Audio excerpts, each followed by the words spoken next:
Deuteronomy 6.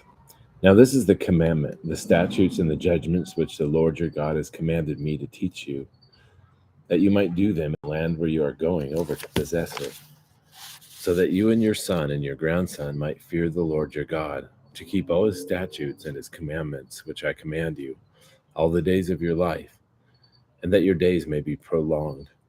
O Israel, you shall listen and be careful to do it, that it may be well with you, and that you may multiply greatly, just as the Lord, the God of your fathers, has promised you, in a land flowing with milk and honey.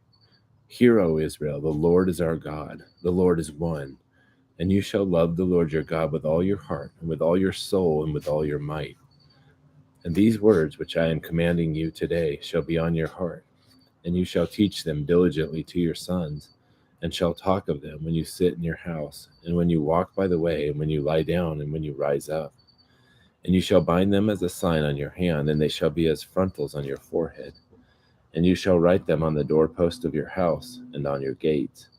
Then it shall come about, when the Lord your God brings you into the land which he swore to your fathers, Abraham, Isaac, and Jacob, to give you, great and splendid cities which you did not build, and houses full of all good things which you did not fill, and hewn cisterns which you did not dig, vineyards and olive trees which you did not plant. And you shall eat and be satisfied, and then watch yourself, lest you forget the Lord who brought you from the land of Egypt, out of the house of slavery. You shall fear only the Lord your God, and you shall worship him and swear by his name.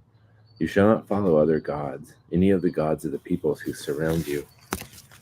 For the Lord your God in the midst of you is a jealous God. Otherwise, the anger of the Lord your God will be kindled against you, and he will wipe you off the face of the earth. You shall not put the Lord your God to the test, as you tested him at Massah. You should diligently keep the commandments of the Lord your God and his testimonies and his statutes, which he has commanded you. And you shall do what is right and good in the sight of the Lord, that it may be well with you, and that you may go in and possess the good land which the Lord swore to give your fathers, by driving out all your enemies from before you, as the Lord has spoken.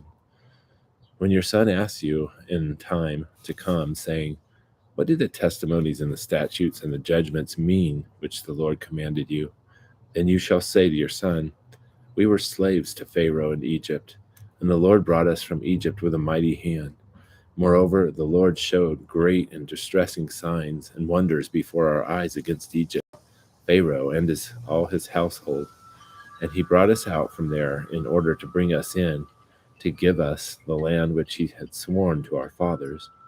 So the Lord commanded us to observe all these statutes, to fear the Lord our God for our good always, and for our survival as it is today.